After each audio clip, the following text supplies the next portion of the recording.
Nah, sebelum saya bacakan Bismillah Fatihah, tak beritahu tentang ilmu tafsirnya, karena ini penting sekali. Fatihah itu dawuhnya Allah, tentu itu dawuhnya Allah. Saya ulang lagi, itu kalam Allah. Tapi yang sudah diberikan kesampaian ke kita semua, sehingga seakan-akan itu menjadi dawuhnya kita ke Allah. Jangan salah loh ya, Fatihah itu dawuh Allah, tapi sudah diberikan ke kita, sehingga posisi kita itu yang punya itu. Nah, kenapa ini perlu dijelaskan? Karena nanti ada kalimat iyyaka na'budu wa iyyaka nasta'in. Kalau itu masih kalam Allah, berarti Allah ngomong ke kamu, ngendikan ke kamu, kepadamu aku menyembah. Masa Allah menyembah kamu?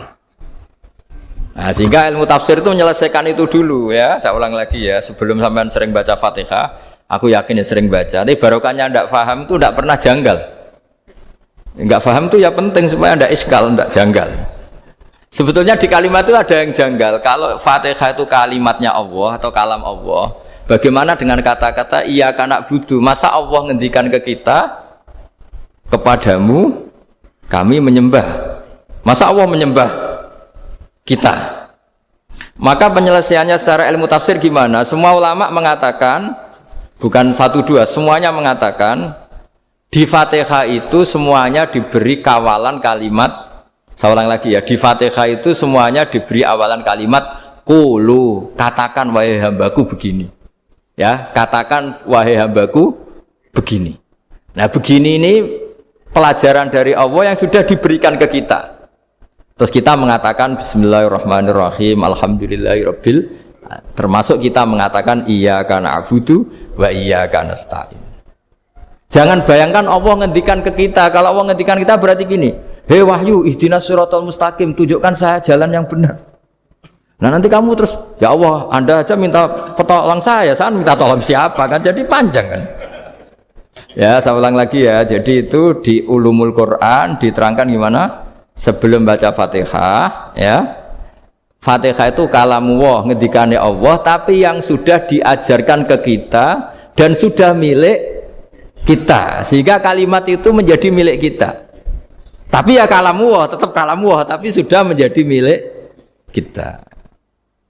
Udah paham ya? Ya pinter nah.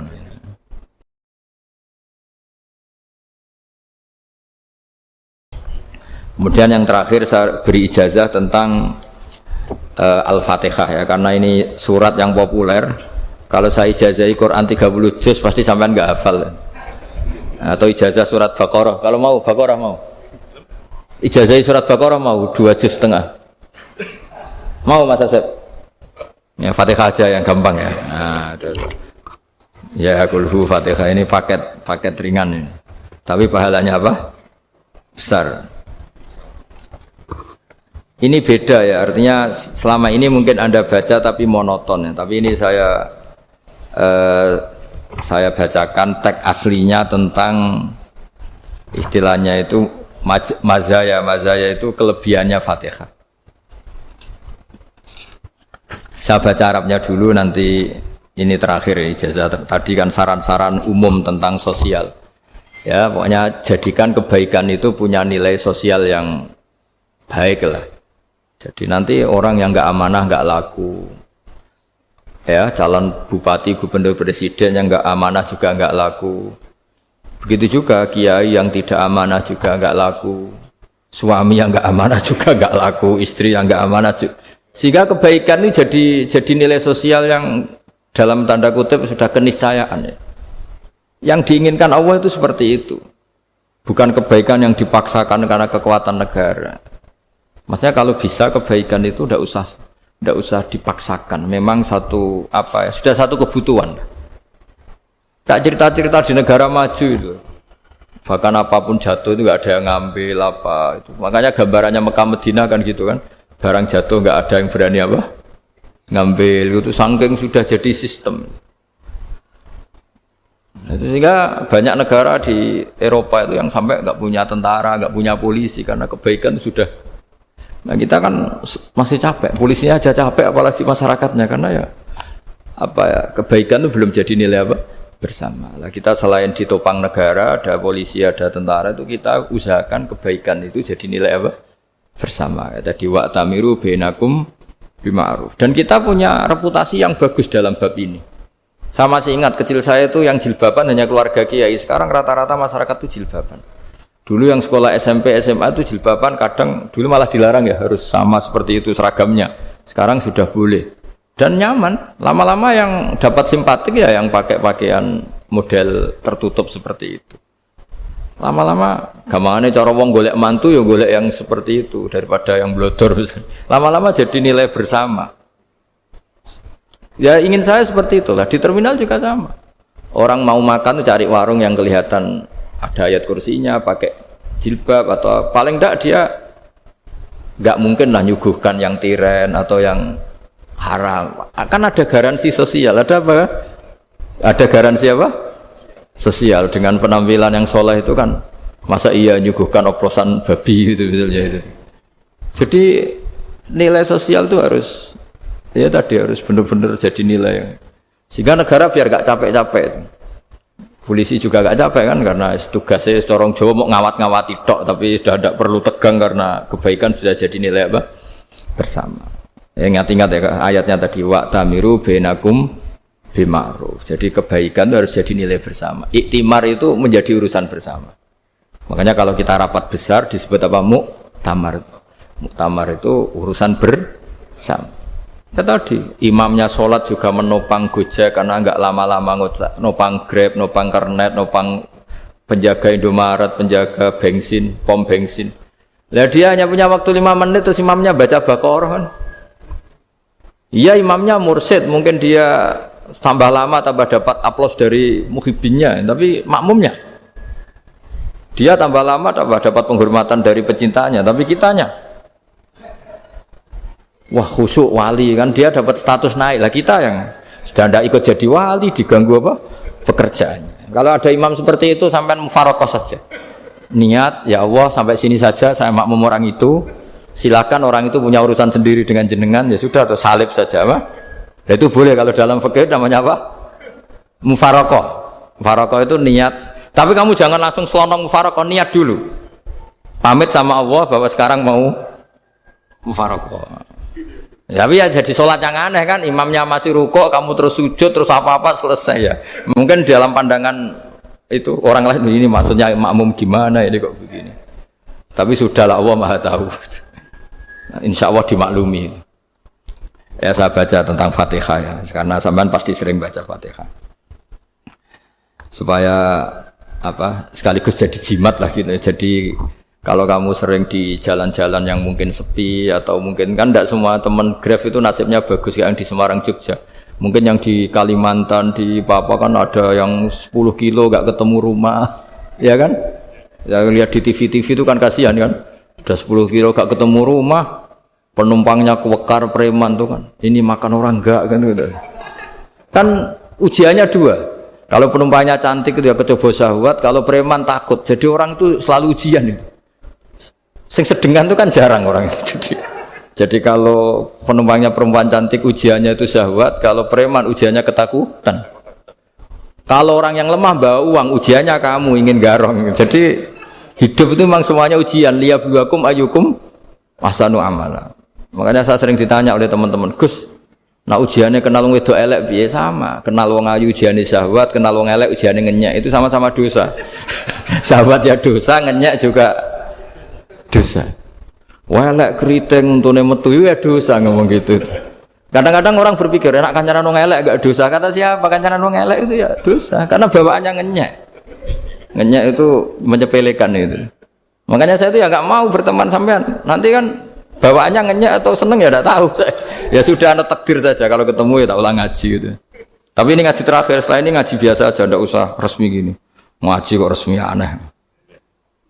Pokoknya nanti suatu saat kalau pandemi sudah berlalu saya akan ngaji Rebone. Ini ngaji. Ini ngaji yang kurang bagus karena ngatur kiai kurang berkah ini. Nanti tapi ya lumayan lah masih mau ngaji. Ngaji kok tanggal ini jam ini. Sekarang suatu saat kamu tak panggil, Mas Wahyu datang ke sini jam ini, tidak mesti bisa. Mungkin pas ada acara apa, maaf ke sini pas ngecek, pas apa. Gitu. Jadi ya sudah, tapi tak maafkan, enggak apa-apa. Takdir, ya. Tak bacakan supaya sampean tahu keramatnya Bismillah. Nah, sebelum saya bacakan Bismillah Fatihah, tak beritahu tentang ilmu tafsirnya, karena ini penting sekali. Fatihah itu dawuhnya Allah, tentu itu dawuhnya Allah. Saya ulang lagi, itu kalam Allah. Tapi yang sudah diberikan kesampaian ke kita semua, sehingga seakan-akan itu menjadi dawuhnya kita ke Allah. Jangan salah loh ya, Fatihah itu dawuh Allah, tapi sudah diberikan ke kita, sehingga posisi kita itu yang punya itu.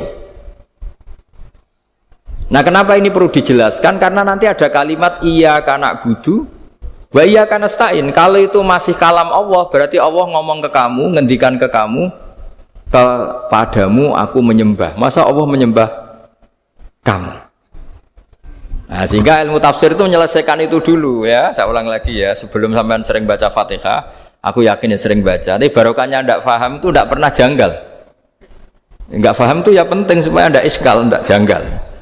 Sebetulnya di kalimat itu ada yang janggal. Kalau Fatihah itu kalimatnya Allah atau kalam Allah, bagaimana dengan kata-kata iyyaka na'budu? Masa Allah ngendikan ke kita, kepadamu kami menyembah? Masa Allah menyembah kita? Maka penyelesaiannya secara ilmu tafsir gimana? Semua ulama mengatakan, bukan satu dua, semuanya mengatakan di Fatihah itu semuanya diberi kawalan kalimat. Saya ulang lagi ya, di Fatihah itu semuanya diberi awalan kalimat qulu, katakan wahai hambaku begini. Ya, katakan wahai hambaku begini. Nah, begini ini pelajaran dari Allah yang sudah diberikan ke kita. Terus kita mengatakan bismillahirrahmanirrahim, alhamdulillahirabbil, termasuk kita mengatakan iyyaka na'budu wa iyyaka nasta'in. Jangan bayangkan Allah ngendikan ke kita. Kalau Allah ngendikan kita berarti gini, hei wahyu ihdinas siratal mustaqim, tunjukkan saya jalan yang benar. Nah, nanti kamu terus, ya Allah, Anda aja minta tolong saya minta tolong siapa kan, jadi panjang kan.